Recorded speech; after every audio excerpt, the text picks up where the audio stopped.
말은 어떻게 보면 상황이라는 것은 일이 되어져 가는 하나의 어떠한 그 모습, 형편, 일이 어떻게 진행되어 가느냐의 상황이잖아요. 근데 모든 상황이라는 건 일이 잘 되어져 가는 상황, 좋은 상황이 있죠. 좋은 상황, 상황이 좋아 지금. 기대에 충족되고 좋은 결과가 기대되고 뭔가 내가 지금 인정받고 있는 이런 상황들, 그런 상황은 좋은 상황이겠죠. 근데 안 좋은 상황이 또 있을 수 있잖아요. 모든 상황 속에는 기대에 미치지 못하는 결과, 또 결과가 좋지 않은 어떤 그런 것들이 예상되는 어떤 상황들, 어려운 상황들이 있죠. 그리고 그냥 평범한 상황도 있는 것 같아요. 그냥 뭐 반복적인, 좋다 나쁘다 말하기 어려운 그냥 평범한 상황. 근데 모든 상황에 하나님 앞에 감사하라 그러니까 이 말이 굉장히 우리에게 알면서도 또 감사일기를 쓰면서도 쉽지 않아요. 감사일기를 쓸 때 대부분 작은 거라도 하다못해 오늘 먹은 점심이 맛있어서 감사합니다. 좋은 걸 감사하지 안 좋은 상황을 감사하기는 어렵잖아요. 모든 상황을 감사하려면 안 좋은 상황도 감사해야 되는데 이게 어떻게 가능할 수 있는가? 터무니없는 일도 있을 수 있고 몸이 아플 수도 있는 거고 아주 답답한 일을 만날 수도 있는 거고 마음이 상할 수도 있는데 이런 상황들에 대해서 감사한다는 것은 쉽지 않은 일이고 어떻게 보면 좀 불가능한 일이 아닐까 이렇게까지 생각이 돼요. 그러면 오늘 우리는 이 말씀 앞에 이런 질문이 생깁니다. 왜? 이런 질문이 생겨요. 어떻게 모든 상황에 감사할 수 있을까? 어떻게 모든 상황에 몸이 아픈데 감사할 수 있을까? 일이 잘 안 풀리는데 감사할 수 있을까? 내 기대에 못 미치는 어떤 상황들에 대해서 어떻게 내가 감사할 수 있을까? 이런 물음표가 생기고, 두 번째는 왜 주님은 이렇게까지 우리한테 감사하라고 말씀하시는 걸까? 좀 자연스러우면 좋잖아요. 좋은 일 있으면 감사하고 안 좋은 일이 있으면 그냥 안 좋은 대로 그냥 그렇게. 그냥 모든 상황을 감사하라고 이렇게 말씀하시는 이유는 도대체 뭘까? 세 번째는 우리가 이렇게 범사에 감사하기 위해서 어떻게 이렇게 하나님 앞에 감사를 표현해야 되나, 이런 우리의 마음속에 물음이 생겨요. 첫 번째, 우리가 힘들고 어렵고 답답하고 마음이 상할 때 어떻게 하나님 앞에 감사할 수 있나 부분에 대해서 좀 여러분과 나눠보고 싶어요. 이거는 확실하게 믿는 자와 믿지 않는 자의 경계를 구분하는 것 같아요. 우리가 만약에 좋은 상황이 아닌 안 좋은 상황에 감사할 수 있다라고 하면 이건 예수를 믿는 믿음 안에서만 가능한 거예요. 고린도전서 1장 4절에 보면 사도 바울은 고린도 교회에 이런 감사를 했어요. 그리스도 예수 안에서 너희에게 주신 하나님의 은혜로 말미암아 내가 너희를 위하여 항상 하나님께 감사하노니. 사실 고린도 교회에 대해서 바울이 편지를 쓴 것은 고린도 교회를 칭찬하려고 하고 축복하려고 한 게 아니라 너무 교회 안에 문제가 많아서, 너무나 문제가 세상에서나 있을 일들이 교회 안에 다 일어나니까 편지를 쓰는 건데, 그러나 사도 바울은 그 고린도 교인들을 위해서 항상 하나님 앞에 감사한다는 거. 이 립서비스가 아니라 사도 바울이. 그러면 어떻게 이렇게 항상 감사할 수 있느냐? 그리스도 예수 안에서 너희에게 주신 하나님의 은혜로 말미암아 내가 항상 감사한다는 거예요. 우리가 모든 상황에 감사하기 위해서 우리에게 중요한 것은 뭐냐면 믿음 안에서요. 믿음이 없이는 도저히 그 상황들을 우리가 감사할 수 없는 거예요, 사실은. 지난주에 우리가 본문 중에 골로새 3장 17절에 보니까 또 무엇을 하든지 말에나 일에나 다 주 예수의 이름으로 하고 그를 힘입어 하나님께 감사하라. 예수를 힘입어 하나님께 감사하는 거예요. 믿음이 없이는 감사할 수 없는 것이죠. 믿음이 없이는 안 되는 것입니다. 성경에 보면 하나님이 욥이라는 사람에 대한 자부심이 대단했어요. 마귀에게 그냥 자랑하셨어요. 너 다 다녀봐라. 내 종 욥을 봤냐? 그처럼 경건하고 하나님 경외하고 믿음으로 사는 사람 너 볼 수 있느냐? 마귀가 말했어요. 좋은 상황인데 그러면 감사 안 할 사람이 어디 있겠어요? 좋잖아요. 모든 걸 다 갖췄는데 당연히 감사하고 그렇게 사는 거겠죠. 상황이 안 좋아져 보세요.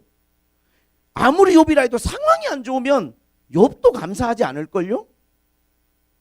이 말에 대해서 하나님이 동기부여를 받으시고 도전을 받으셨어요. 그럼 좋다.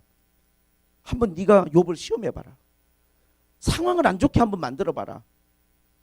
내가 바라보는 욥은 상황이 좋아서 감사하는 게 아니라, 상황이 좋아서 하나님을 이렇게 경외하는 게 아니라 믿음으로 하는 건데, 넌 상황으로 보니까 한번 상황을 안 좋게, 마귀가 가서요 욥의 상황을 완전히 그냥 다 안 좋게 만들어 버렸어요.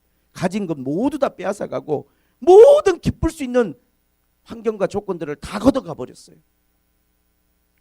마귀가 기대한 건 뭘까요?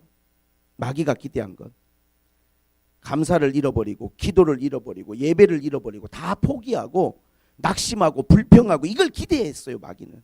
왜? 상황이 너무 안 좋아졌어.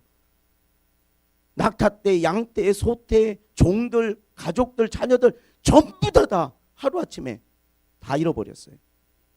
이보다 더 안 좋은 상황이 어디가 있겠어요? 당연히 감사를 포기하고 예배를 포기하고 기도를 포기하고 불평과 낙심 가운데 있을 줄 알았어요. 근데 욥이 뭐라고 말했습니까? 욥의 대답은요, 주신 분도 하나님이고 가져간 분도 하나님이시니까 나는 하나님을 찬송할 밖에 없다고 찬양을 했어요. 마귀가 완전히, 어떻게 그런 상황에서, 안 좋은 상황에서 하나님 앞에 찬양을 드릴 수가 있단 말입니까? 어떻게 감사를 드릴 수가 있겠어요? 마지막 그의 생명을 건들지 말라 했으니까 몸을 쳐버려 가지고 온몸의 종기가 다, 머리끝부터 발끝까지 병까지 줬어요. 얼마나 보기가 딱하면 아내가 와서 너 그렇게 하나님밖에 모르더니, 너 하나님 영광, 하나님 영광, 하나님 최고, 하나님 내 인생에 가장 가치 있는 분, 그러더니 꼴 좋다, 하나님 저주하고 죽어버려라, 이렇게 와이프가 이야기했어요. 그때 욥이 한 말이 어리석은 여자로다. 하나님께 거저받았으니 우리가 하나님 가져가시는데 욥은 입으로 하나님을 범죄치 아니었다고 그랬어요. 여러분, 우리가 범사에 하나님 앞에 감사라고 하는 이야기는 무슨 이야기냐면, 내가 믿음 안에 서 있는지 안 서 있는지를 하나님 앞에 구분하는 거예요. 믿음이 없는 사람이, 하나님 모르는 사람이 어떻게 모든 상황에 감사할 수 있겠어요? 안 좋은 상황을 어떻게 감사해요? 그러나 우리가 하나님을 믿었다면, 우리에게 믿음이 있다면, 그 믿음으로 행할 수 있는 가장 중요한 일 중에 하나는 하나님 앞에 감사할 수 있는 거예요. 왜? 하나님은 여전히 우리와 함께 계시니까. 어떤 대학교에 시험 문제가, 물론 이게 기독교 학교겠죠, 수준 있는, 딱 한 문제가 나왔는데, 물이 포도주로 변한 사건에 대해서 설명하시오. 2시간. 물이 포도주로 변한 사건에 대해서 설명하시오. 뭐 이걸 쓰려면 한도 끝도 없고 어떻게 써야 될지를 모르잖아요. 아이들이 문제를 푸는데 2시간 동안 막 머리를 짜내면서 썼다가 지웠다가 막, 한 명만 팔짱을 딱 끼고 앉아 있는 거야. 선생님이 이렇게 보는데 2시간 동안 가만히 앉아 있어. 도대체 저놈은 포기한 건가? 끝날 때쯤 돼서 이제 가서 이렇게 시험지를 이렇게 봤더니 딱 거기다 한 줄을 써놓은 거예요. 뭐라고? 물이 자기를 창조한 주인을 만남에 얼굴이 붉어졌더라. 딱 한 줄을, 물이 자기를 창조한 주인을 만남에 얼굴이 붉어졌더라. 이 사람이 영국의 그 유명한 낭만파 시인 바이런이라는 시인인데, 나중에 시인, 벌써 싹수가 얼마나 낭만적이에요. 물이 자기를 창조한 창조주를 만나니까 얼굴이 붉어졌대. 참 2시간 뭐 쓸 것도 없이 한 줄 딱, 시인이니까 짧게 써야 되잖아. 이게. 우리가 하나님을 믿는다는 건요, 핵심이 뭐냐면 변화거든요. 이 사람 변했나 안 변했나, 정말 이 사람이 변했나 안 변했나를 과일로 이렇게 3가지로 설명해 놓은 게 너무 재밌어서 제가 여러분께 소개해 드릴게요. 첫 번째는 수박 같은 사람이 있대. 수박은 속은 빨개, 속은 빨갛게 변했는데 익으면 속이 빨개지는데 절대 겉은 빨개지지 않아. 이런 사람이 있대요. 그것은 뭐냐면, 마음은 변했어. 내 마음은 새로운데 아직까지 그 사람의 표현이나 생활은 다 변하지 않았어. 그래서 3번, 예쁘게 말하기. 마음은 실제로는 진짜 많이 변화되고 새로워지고 하나님 앞에 그런데 이상하게 말이 예쁘게 안 되고 생활 습관은 예쁘게 잘 안 돼. 이 수박 같은 그런 변화. 두 번째는 사과 같은 사람이 있대요. 겉은 익을수록 빨개져. 근데 속은 절대 변하지 않아. 속은 하얘. 그래서 뭐냐 하면 변화된 것처럼 행동은 잘해. 말은 되게 예쁘게 하고 아 그랬어요. 안녕하세요 하는데 속은 삐뚤어져 갖고 입에 가면 입이 삐죽거려. 이러면서 마음이 변하지 않으니까. 세 번째는 토마토 같은 사람이 있대요. 익으면 파랗다가 겉도 빨개지고 속도 빨개지는 사람. 이 사람은 겉과 속이 다 똑같은 거죠. 마음도 새로워졌고 행동도 새로워졌고. 우리가 사과는 안 돼야 되겠죠, 그죠? 사과는 겉만 달라지면 뭐해? 속이 안 변하면. 속은 달라져야 될 것 같아. 겉은 노력해야 될 것 같고. 토마토가 제일 좋잖아요. 사람이 변화되는 거. 정말로 신앙생활의 핵심은 변화예요. 거듭남의 진수는 변화예요. 우리가 변화돼야 되는 거죠. 하나님 앞에서. 물이 포도주 된 것처럼 성질이 바뀌고 모든 게 변한 것처럼 우리 자신들이 하나님 안에서 변화되는 거. 변화되어가는 과정들이 있겠지만 그러나 우리가 하나님 앞에서 물들어가는 거. 그런데 이 사람이 변했는지 안 변했는지를 측량하는 가장 중요한 척도가 뭔가 봤더니 감사라는 거예요. 왜 감사냐? 범사에 감사한다라고 하는 것은 이것은 속과 겉이 다 변한 거예요. 감사를 우리가 일기를 쓰고 감사를 입으로 표현한다는 것은 그것은 변화된 삶의 가장 핵심 키워드예요. 아 목사님 전 표현이 좀 안 돼서 그렇지 마음은 안 그래요. 그러면 수박인 거죠. 속은 빨갛게 변했는데 아직 겉이 변하지 않은 거죠. 우린 토마토가 돼야지. 겉만 변하는 속만 변하는 게 아니라 겉도 변해야 돼. 정말로 주님의 제자들은 그러한 변화들을 경험하게 된 것이죠. 우리가 주님을 섬기면서 정말로 어떻게 모든 상황에 감사할 수 있을까? 따라서 해보세요. 믿음 안에서. 예수를 믿는 믿음 안에서 모든 상황에 감사할 수 있는 거예요. 내가 믿음이 없다면 이 상황들을 감사 못하죠. 안 좋은 상황을 어떻게 감사합니까? 힘든 상황을 어떻게 감사할 수 있어요? 예수님을 믿으니까 사도 바울처럼 모든 상황 속에서 주를 찬양하고 주를 감사할 수 있는 거죠. 아무리 마귀가 욥을 흔들어도 욥은 변화된 사람이고 욥은 하나님 앞에 믿음으로 감사하고 하나님을 예배했던 것이기 때문에 그 예배를 막을 수 없고 그 하나님 앞에 감사를 막을 수 없는 것이죠. 만약에 환경으로 인한 것이었다면 환경이 변하자마자 감사도 함께 사라져 버렸을 거예요.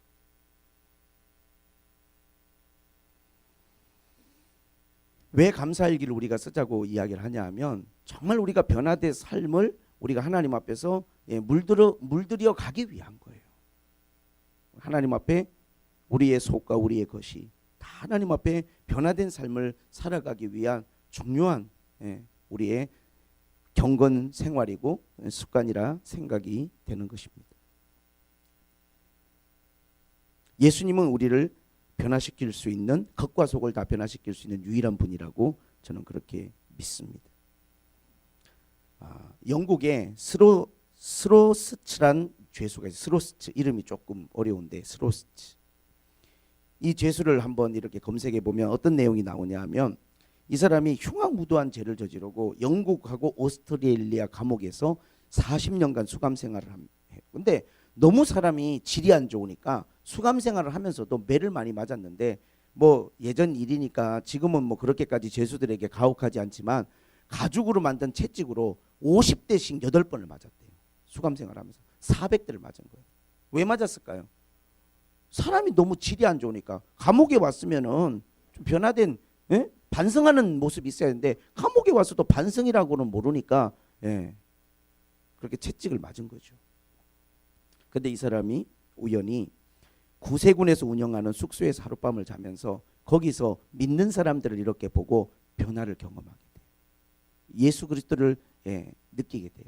그리고 이 사람이 나중에 어떤 이야기를 하냐면 이 사람이 이제 나중에 거기서 나와가지고 그 그 보호자들 있는 보호소 같은 데서 18년간 봉사활동을 해요.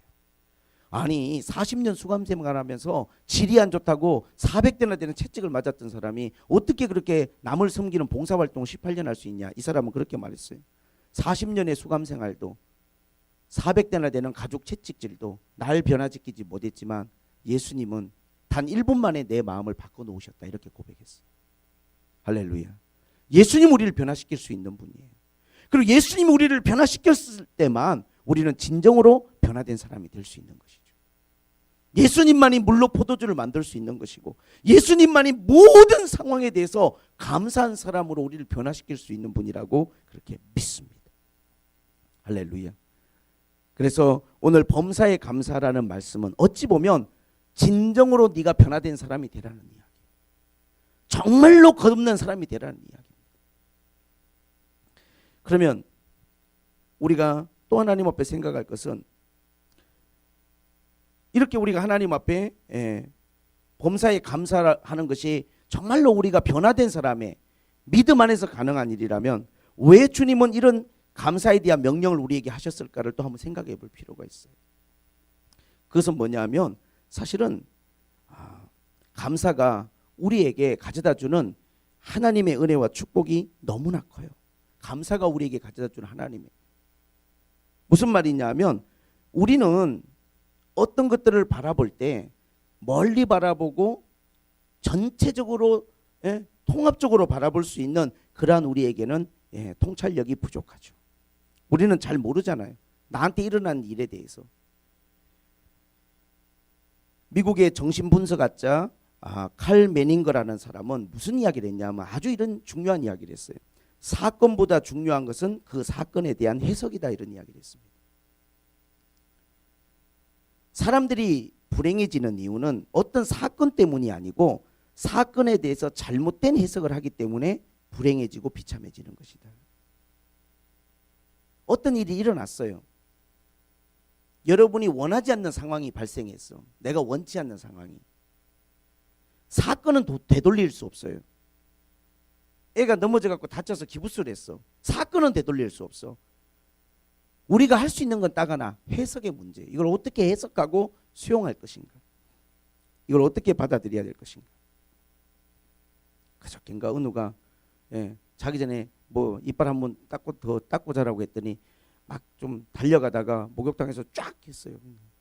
쿵! 사건은 뭐 일어난 거죠. 해석을 어떻게 해야 될까?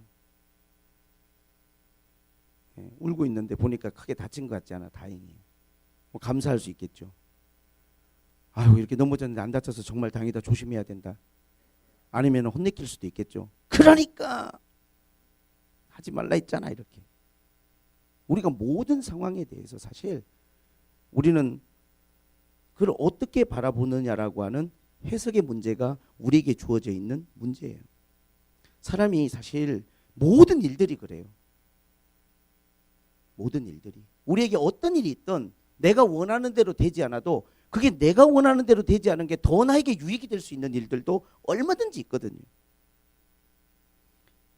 지식발전소라는 그 단체가 있는데 그 대표인 조신영 씨가 쿠션이라는 책에서 그런 말을 했어요. 이 자극과 반응 이 사이의 공간이 쿠션인데 한마디로 말하면 완충지대 같은 거예요. 자, 어떤 사건이 일어났어. 하나의 사건이 딱 일어났어요. 그러면 우리는 해석을 해야 되고 이걸 어떻게 바라봐야 될 것인가에 시간이 필요하잖아요. 이게 쿠션이고 이게 완충지대거든요. 미숙한 사람일수록 어떤 자극에 대해서 반응을 너무 빨리 하는 거예요. 얼마나 빨리 하느냐? 폭발적인 반응을 하는 거예요. 딱 어떤 자극이 오면 누가 기분 나쁘게 했다든지 안 좋은 결과가 있었다든지 뭘 쏟았다든지 뭐가 깨졌다든지 어떤 일이 있으면 빨리 반응을 해버려. 해석할 시간 없이.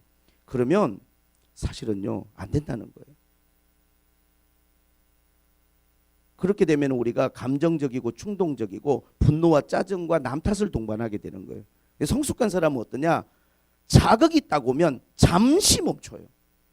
따라서 해보세요. 숨 고르기. 잠시 멈추면서 해석의 시간을 가져야 되는 거예요. 왜 이런 일이 일어났지? 왜 이런 상황이 생겼지?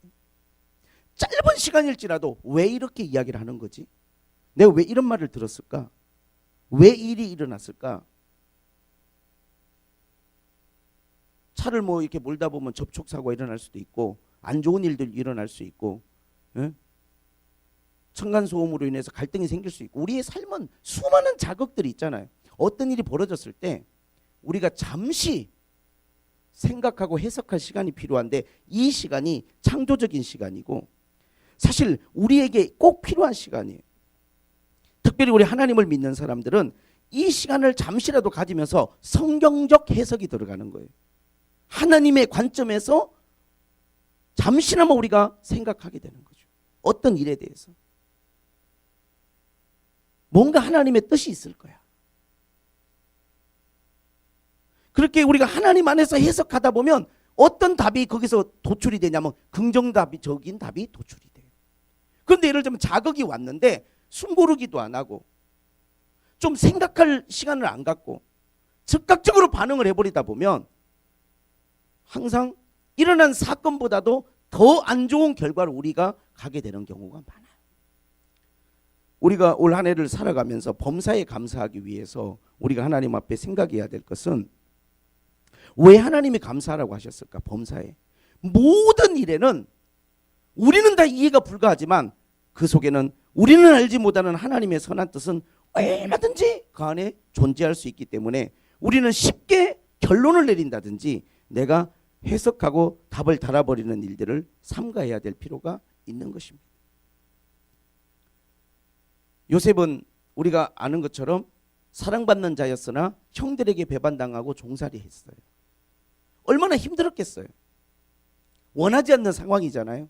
팔려가고 또 자리 잡을 만하니까 억울한 누명을 쓰고 감옥에 들어갔어요.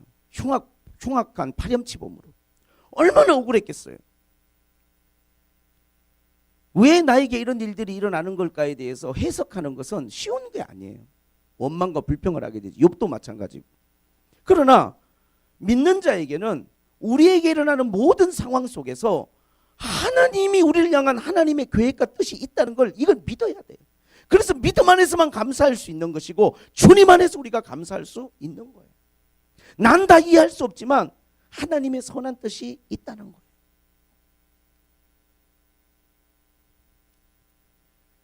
다윗은 도망자의 삶을 살고 망명자의 삶을 살면서 너무나 고통당했어요.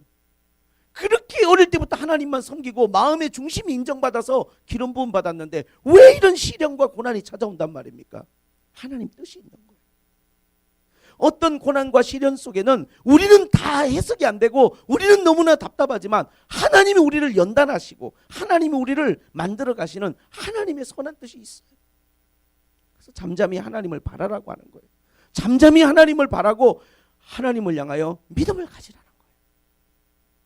모든 하나님의 사람들은 다 마찬가지.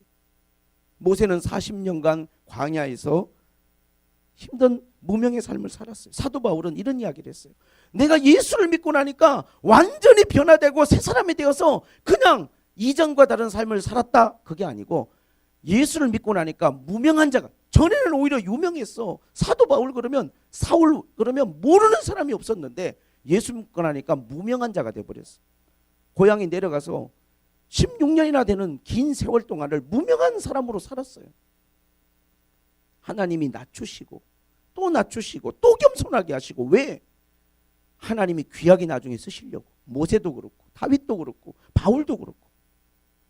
때때로 뭐가 내 뜻대로 풀어지지 않고 승승장구가 안 되고 속도가 안 나고 뭔가 답답하고 지연되는 것 같아도 우리 믿는 사람은 모든 상황 속에서 하나님의 섭리와 하나님의 손길을 믿어야만 되는 거예요.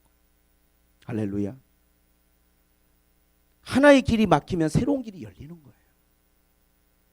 하나님이 더 좋은 길을 예비하시는 거예요. 우리는 하나님 앞에 믿음이 필요합니다. 믿음이 필요해요. 에스더서에 모르드게라는 사람에 대한 예전에 설교를 했는데 참 우리가 이런 인생의 일들이 일어날 수 있죠. 하만이라고 하는 그 대신, 그 사람 모든 사람이 권력의 이인자, 다 굽실굽실 그 사람만 나타나면 모든 신하들 관료들이 전부 굽실굽실 하는데 모르드게는 그렇게 하기 싫은 거예요. 해도 뭐 상관없어. 우상숭배 아니죠. 나보다 상사니까 얼마든지 할 수 있는데 그 거만하고 교만한 사람에게 아부들기 싫어서 모르드게가 그렇게 절을 안 한 거예요. 그러니까 하만이 딱 보니까 뛰잖아. 다 나한테 머리 숙이고 조아리고 굽실거리는데 저건 뭐야? 뒷조사 좀 해보니까 유대인이고 유대인의 어떤 그 직위에서 관직을 받은 사람이야. 딱 걸렸어. 넌 본보기를 보여야 돼. 너뿐만 아니라 니네 민족 전체를 한번 내가 전부 다 타겟으로 삼아서 아주 쓸어버릴 거야. 누가? 모르드게가. 하만이. 아니 이 사건을 놓고 우리는 어떻게 해석을 해야 될까요? 참, 이럴 줄 알았으면 진짜 머리 숙이고 말 걸. 나 때문에 우리 민족까지 다 공경에 처하게 돼. 아니 무슨 뭐 우상에게 절하라는 것도 아니고 그냥 뭐 교만한 사람이든 거만한 사람이든 그냥 내 속은 그냥 하얗더라도 겉이라도 빨간 척 그냥 뭐 이렇게 뭐 좀 해주면 되는데 그걸 안 해가지고 나만 고난 당하는 게 아니라 우리 민족 다 어려움을 처했구나 이렇게 해석할 수도 있지만 모르드게는 그렇게 해석하지 않았어요. 하나님 앞에 자기 나름대로 믿음 안에서 강직하고 정직하게 살려고 노력한 사람이었어요. 그는 그 민족이 다 화를 당할 만한 어려운 상황 속에서 에스더에게 말했어요. 하나님이 너를 왕후에 세운 것이 이때를 위함이 아니냐. 네가 나서지 않는다면 하나님은 누구를 통해서든지 이 민족을 구원하실 것이지만 너는 하나님 앞에 쓰여지지 못할 것이다. 결단하라.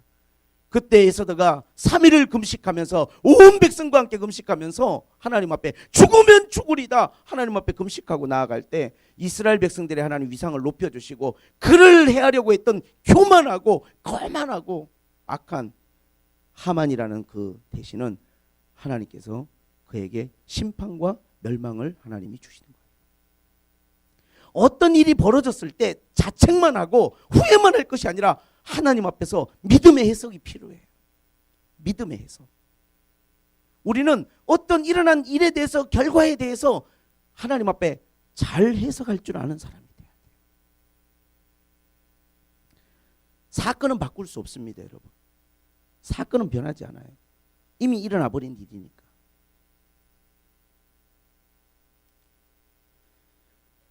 그러나 해석은 얼마든지 바꿀 수 있어요. 처음에는 내가 어떤 안 좋은 일에 대해서 잘못된 해석을 할 수도 있고 부정적인 해석을 할 수 있지만 좀 더 기도하고 생각하면서 해석을 달리할 수 있는 거죠. 그렇게만 생각할 게 아니구나. 분명히 하나님 앞에서 의미 있는 일일 수 있고 하나님이 우리를 향한 하나님의 선한 뜻이 분명히 이 안에 하나님 앞에 있겠구나. 얼마든지 해석은 바꿀 수 있어요. 사건은 바꾸지 못해. 감사라고 하는 것은요, 사건을 말하는 게 아니라 해석을 말하는 거예요. 내가 이거를 감사함으로 받아들이고 어떤 상황, 모든 상황에 대해서 나는 감사한 쪽으로 해석하기로 내 마음을 뜻을 정하는 거예요. 할렐루야. 그렇게 하나님 앞에 나아갈 때 하나님이 역사하실 줄로 믿습니다. 세상에서도 마찬가지입니다. 독서 토론하면서 애들하고 읽었던 돈키호테라는 정말 불후의 명작이 있는데 이반 세르반테스 이 사람은요 이 불후의 명작을 어떻게 쓴 줄 아십니까? 가난한 환경에서 태어나서 24살 때 전쟁터에 나갔다가 팔에 부상을 입고 불구자가 돼버렸어요. 그리고 불구의 몸으로 세금 징수원으로 일을 했는데 영수증을 갖다가 잘못 발행해가지고 감옥에 갇혔어요. 1605년에 감옥에 갇혀 있던 이 세르반테스가 동료들에게 뭔가 기쁨을 주기 위해서 감옥에서 썼던 책이 돈키호테예요. 감옥 안에서 불후의 명작이 나온 것이죠. 얼마나 이런 일이 많습니까? 윌터 렐라이경이라고 하는 영국의 이 사람은 엘리자베스 여왕이 죽었을 때 그 어떤 입관식에 참여하지 않았다고 해갖고 13년간을 런던 탑에 갇혀가지고 죄수 생활을 했어요. 근데 사람이 몸이 갇혔다고 해서 마음까지 가둘 수는 없는 거잖아요. 이 사람은 그곳에서 불후의 명작을 썼는데 세계사를 그가 집필해서 이 책이 모든 사람들에게 놀라운 감동을 주는 그런 불후의 명작을 남기게 되는 것입니다. 도스토옙스키는 여러분 잘 알다시피 그가 본의 아니게 그 당시 정치적인 상황으로 유배를 가가지고 시베리아에서 얼마나 긴 시간 동안 유배 생활을 했습니까? 그런데 그 8년 동안의 시베리아 그 추운 곳에서 유배 생활을 하고 난 다음에 그 고생하면서 거기서 받은 영감으로 죄와 벌, 이러한 위대한 작품을 남기게 된 것입니다. 단테라는 사람도 마찬가지예요. 정적에게 추방되어 가지고 방랑의 시간을 보내면서 신곡이라고 하는 작품을 집필하게 되는 것입니다. 여러분, 위대한 예술가들이든 위대한 영성의 사람이든 다 꽃길을 걸어가면서 모든 위대한 예술품이나 신앙과 영성이 나오는 게 아니에요. 때로는 우리의 삶에 역경이 다가오고 풍랑이 일어나고 힘든 일들이 다가와도 우리가 그것을 잘 바라보면 그 속에 나를 향한 하나님의 선하신 뜻이 있고 하나님의 사랑이 있는 거예요. 그래서 우리는 믿음 안에서, 주님이 주시는 은혜 안에서 범사에 감사하는 법을 배우고 이것을 우리의 삶 가운데 실천해야 될 것입니다. 할렐루야. 그래요. 우리가 어떻게 다 알겠어요. 우리가 연약한 사람인데 그저 우리는 어떤 것에 대해서 그냥 좋으면 좋고 힘들면 힘든 것일 뿐인데, 그러나 우리는 믿는 사람이잖아요. 우리는 모든 것들을 주님 안에서 해석하고 주님 안에서 바라볼 수 있는, 우리에게는 믿음과 우리에게는 신앙이 필요한 것이죠. 그 믿음과 신앙 안에서 행할 수 있는 가장 중요한 일 하나가 뭐냐? 감사하는 거예요. 어떻게 감사해야 되나? 범사에 감사하는데 저는 여러분들에게 5감사를 제안합니다. 일단은 왜? 감사하는 거죠. 하나님 앞에. 1월 1일 날 저녁에 어떤 분이, 참 평소에 말이 없이 입이 무거우신 분인데 톡으로 이렇게 11가지 감사를 써서 보내주셨어요. 또 새해 첫날 너무나 또 이 가슴 뭉클한 또 제가 선물을 받아가지고 너무너무 감사하고, 감사의 톡을 보내주셨는데 답으로 제가 됐고요 이렇게 할 수는 없잖아요. 그렇죠? 웃자고 하는 소리입니다. 당연히 감사를 한 것에 대해서 감사의 답을 하게 되겠죠. 감사는 감사를 불러오는 것 같아요. 감사일기를 쓰고 우리가 하나님 앞에 감사하는 마음을 가질 때 계속 감사는 감사를 끌고 와요. 더 큰 감사를 끌고 오고 더 하나님 앞에 놀라운 감사들이 계속 끌려오는 거예요. 참 감사했어요. 그런 어떤 감사를 우리가 표현한다는 것이, 첫째는 우리가 하나님 앞에 감사일기를 쓰자고 여러분에게 나눠드려서 여러분들이 이번 주 나름대로 실천을 다 하셨을 거라고 저는 믿는데, 저도 열심히 감사일기 쓰면서 다시 한번 모든 것들, 작은 것 하나까지라도 또 한번 생각하게 돼요. 우리 성도들에 대한 고마움, 하나님의 은혜, 가족에 대한 사랑, 모든 내 삶에 대해서 하나님 앞에 감사할 게 참 너무너무 많구나 다시 한번 또 발견하게 되고 깨닫게 돼요. 이렇게 감사로 내 삶을 조금씩이나마 물들여 가게 될 때 그게 뭐냐? 변화된 삶이에요. 전에 내가 예수님 몰랐더라면 절대 이렇게 살 수 없을 텐데, 그날 하루 있었던 일들에 대해서 이만큼의 감사를 드리지 못했을 텐데, 내가 예수님 믿으니까 믿음 안에서 내가 이런 걸 다 감사할 수 있구나, 이게 이렇게 감사한 조건이 되는구나 라고 하나님 앞에 깨닫게 되는 것이죠. 할렐루야. 그리고 우리가 하나님 앞에 감사할 때 감사일기만 쓰는 게 아니라 예쁘게 제가 말하기라고 했잖아요. 이건 정말 저는 주일학교 우리 목사님하고도 오목사님하고도 많이 나눴어요. 감사는요 일기로만 쓰는 게 아니라 말로 표현하는 게 중요해요. 골로새서 3장에 보니까 뭐라고 했습니까? 시와 찬미와 신령한 노래로 하나님 앞에 감사하고 찬양하라 그랬지 않습니까? 글로만 쓰는 게 아니고 이건 글은 내 마음을 적는 것이고, 또 우리가 입술로 하나님 앞에 이야기하는 것은 선포하고 고백하는 의미가 있어요. 그래서 우리가 기도할 때마다 하나님 앞에 감사함으로 기도의 자리로 나아가야 돼요. 감사함으로. 기도할 때마다 감사로 우리의 기도를 물들이는 거죠. 하나님 감사합니다. 일상의 삶에 대해서 감사일기를 쓰지만 또 하나님 앞에 기도하게 되면 또 감사하는 거예요. 하나님 감사합니다. 정말 하나님 감사합니다. 하나님 감사합니다. 이런 되어지는 모든 것들, 이 모든 상황들 하나님 너무 감사합니다. 무엇 하나도 그냥 당연하게 받아들이지 않고 감사하는 거죠. 그리고 그 감사를 말로 표현할 때 따라서 해보세요. 예배 시간에 아멘 잘하기.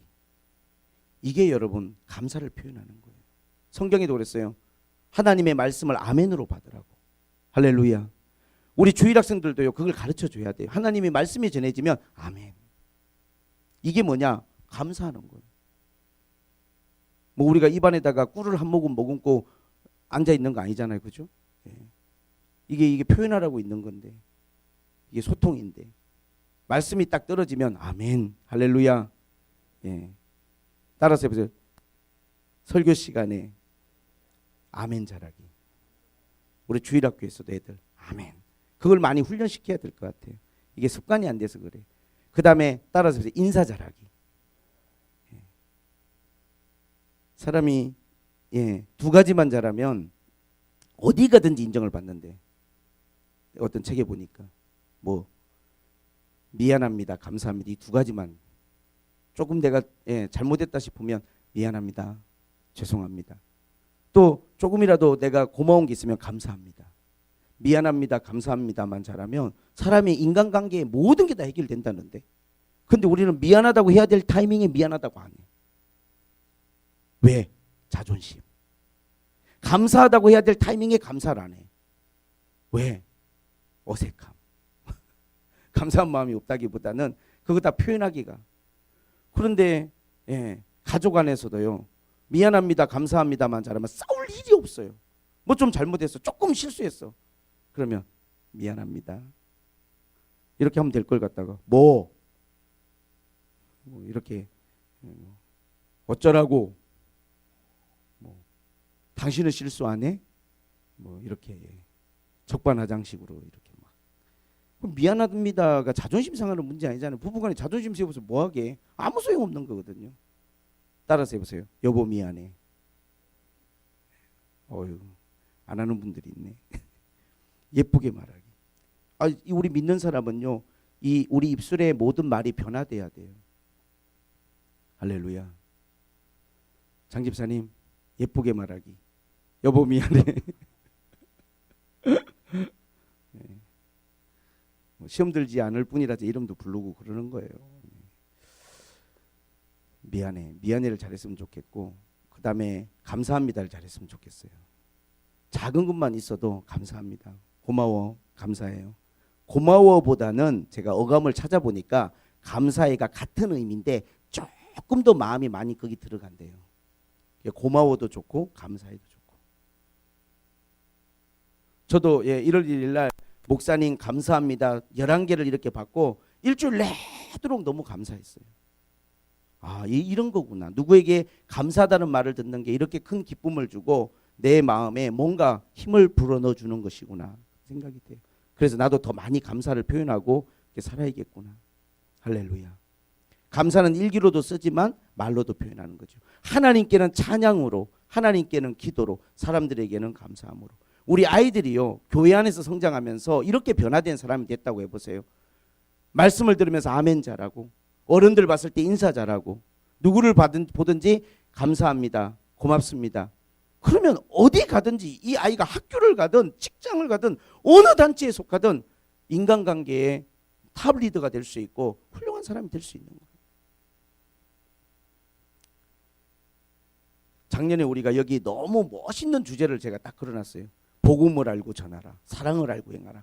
되게 멋있는데, 근데 문제가 뭐냐면 너무 거대한 주제여가지고 성도들이 이게 너무 거대한 바다 같은 주제여가지고 실천 사항으로 이렇게 딱 적용하기가 어려워서 올해는 막 완전히 정말 한 그릇에 담을 수 있는 샘물처럼 주제를 정해놨어요. 눈에 확 들어오죠.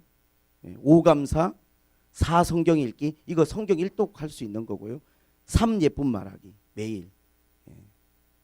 3 예쁜 말하기는 교회에서, 가정에서, 직장에서.